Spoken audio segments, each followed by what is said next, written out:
A normal watch costs about 2,000 Kenya shilling, but Rolex costs about 3 million Kenya shilling.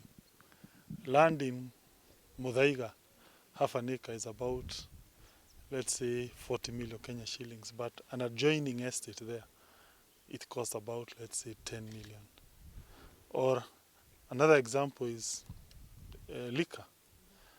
Locally made liquor costs about, let's say, 100 shilling per pint, but champagne is almost 30,000. What is the difference? The difference is usually in a simple thing called branding, and that is what we are doing here. That at the end of the process, we expect Murang'a products, starting with tea, we will have a situation where the value will rise because of the uniqueness of Murang'a, and that will translate to more money to the average Murang'a farmer. Geographical indication is a part of what we call intellectual property. And there are many, just like assume you come up with a song, you register copyright. You write a book, you register intellectual property. So what we are doing is we are now registering intellectual property of the uniqueness of Murang'a, which then will give it a unique value, enable our products' prices to go up once we go out there in the market. It's a journey. We are not saying tomorrow or the day after tomorrow things will be now we are there. No. It's a very long process. It may even require some laws to be passed by the national parliament. It will also require a lot of training of the farmer. But once equity helps us to crack it, then definitely the value of Murang'a products will go up. And I really thank Equity Bank, led by Dr. James, for starting this process. In the whole mix, I know Mr. Macharia, Dr. Macharia of Raw Media will push the brand of Murang'a, and that will help the common farmer in Murang'a. We are already helping the factories in terms of going green with their energy and cutting down on the energy cost. We are helping them to expand their production line so that they can produce teas that are in demand and are in high quality. So for us, we are very happy, and we hope that once this works in Murang'a, we can roll it out in the whole country, because every county has something that they can brand as their own, and they can have that the geographical indication, which is very, very important. Is that they would be able to own their tea through a brand. They own the brand. When they go to the shelf in New York or London, they will be seeing their produce. It gives them the pride and esteem of ownership. At the moment, the farmers lose their brand as soon as they take the tea to the factory. The factory loses the brand as soon as it does the auction in Mombasa. So you don't get Murang'a tea anywhere in the world. So we want to give the farmers their asset, and the consumer can trace it back to Murang'a, to a factory, and to a farmer.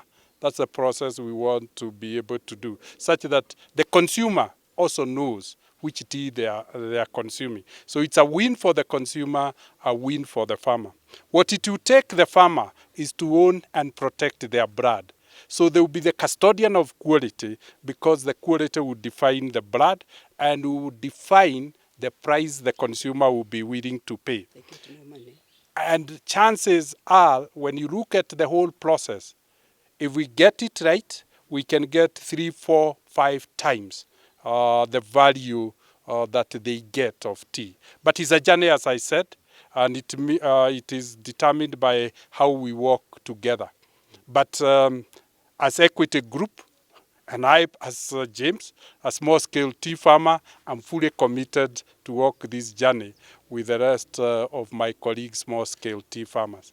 About 4 million Kenyans in the diaspora, but they never get Kenyan tea. We want, first of all, to give them Murang'a tea. So whether they're in America, they will go to the shelf and ask, where is Murang'a tea? So it is easier for us because we have a significant constituent. Once we succeed with the tea, let's give a promise. We'll then start macadamia, we'll deal with coffee, we'll deal with avocado, and the governor wants us to deal with milk. So it's a process, but once the farmers get it, because the success is purely about farmers, and that is why we asked SK to lead us in educating the farmers, that we are developing a brand for them. Are getting smaller and smaller. Those of you who have lived a couple more generations will know that you inherited a 10-acre farm, then you divided it with your brothers, then you divided it with your sons, and at the rate we are going, the farms are getting smaller and smaller. So how do you make sure that they can still remain economically viable? And one way to do that is to make sure that even a small farm, when you do the value addition that is being proposed, then you can still retain value for the farm. We want to put Murang'a product as Murang'a products in the shelves, maybe perhaps in Europe. In France, we have done it, not for tea, but on other commodities such as wine, champagne, food. And we believe that through partnership, we can exchange experience, we can provide technical expertise, and we can do it together and achieve the results. At the end of the day, it is more value for the producers, so you get more money, but you get also a very identity pride that your products are sold as it was produced here as Murang'a. So as it was said, we're starting the journey, and as France, we are ready to partner with Kenya, with the people of Murang'a, to share experience and walk this journey together. Thing about honey within the Mao forest in the Ogiek.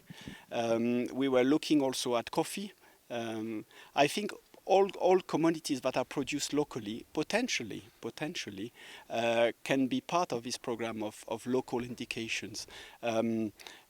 But I think coming to Murang'a with the value and not only the economic, but as we heard, the societal value of tea production here around Mount Kenya, I think it is the place that we call it a pilot project, but I think it can go very fast. And it's with this terrain that the identity of the people who are producing can be reflected in a product that is sold globally.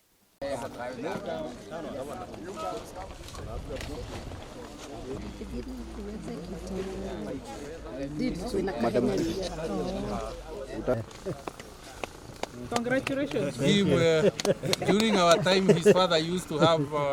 You are supposed to do it like the skill has disappeared. Has disappeared. The fingers are so that you are able to see, so that we can be able to explain a bit.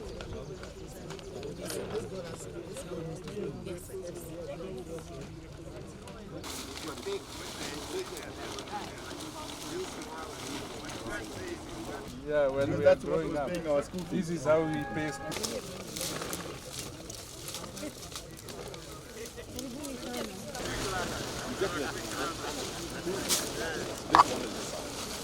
As we explain how it is about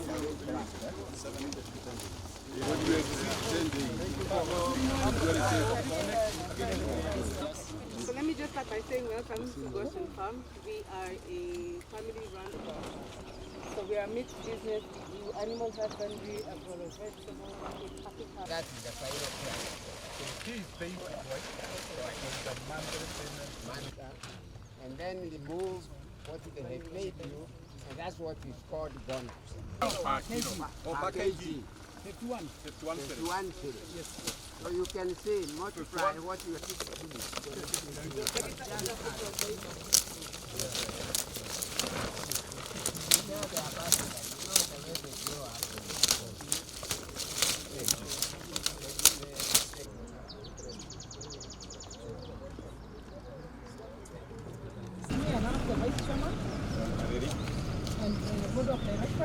Each region, each tea buying center is represented by a board. It is more of company structure. This is the area we call it withering section. This is where we do our withering so that we reduce the moisture content of hot. We'll apply steam, hot air, so that we wither that tea to a moisture content of around 96%.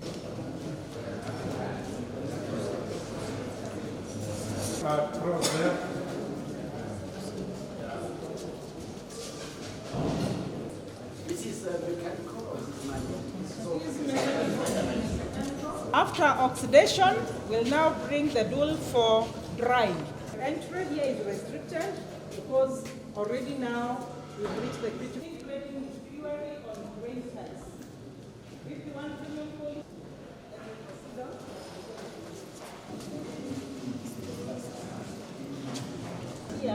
This is very we are withering this. So he's not changing the grade, and then parts in different And deposit different.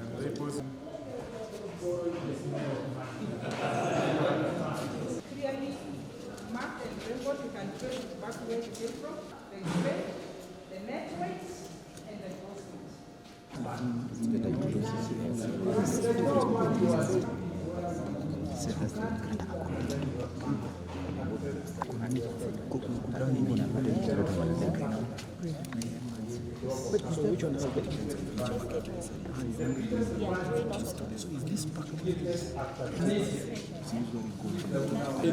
Kenya as a peer, you have blended tea.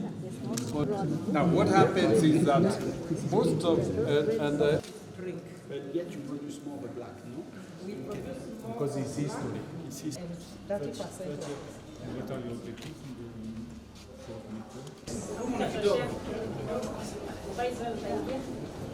You will get a student Where do you want to start? This side. Ambassador, Governor, you take. that the UK really This loves is the orthodox. This is the orthodox. When you will find some buyers want the black, very green. Yes. Give us more of this.